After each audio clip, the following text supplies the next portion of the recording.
A few comments, if I may, in the wake of the death at age 95 of Nelson Mandela, who overthrew apartheid in his native South Africa, led that country into a largely peaceful resolution of their racial issues, a remarkable, towering figure of the 20th and early part of the 21st century, who deserves to be long remembered and much admired. I've been frustrated by some of the coverage on television over the weekend in the wake of Mandela's death and all the criticism he has come in for from so many quarters, particularly, frankly, from conservatives. There's been a lot of criticism from conservatives of the praise of Nelson Mandela, reminding everyone of what is absolutely true, that in his early days he was a man of violence, he was a militant revolutionary, and he was an unavowed Marxist. There's no question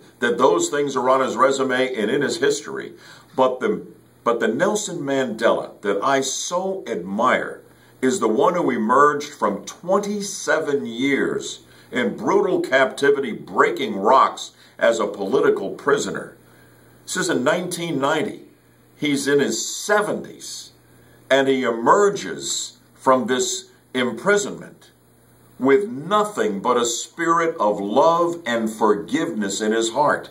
Jesus in Scripture teaches us to love our enemies. And I've struggled to do that because I have a real hard time with my feelings toward those who have done me wrong.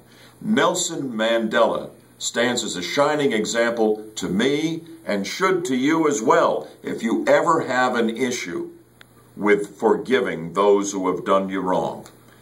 This man's capacity for forgiveness is what I most admire about Nelson Mandela. He forgave his jailers, all of his enemies, those who took away 27 years in the prime of his life. He forgave them all. God bless him, and God rest his soul, as I know the good Lord will. Nelson Mandela was a giant. That's what I think. What do you think? Join me for the next edition of Bud Hedinger Live right here on FM 104.5 AM 540 WFLA. I'll look for you then.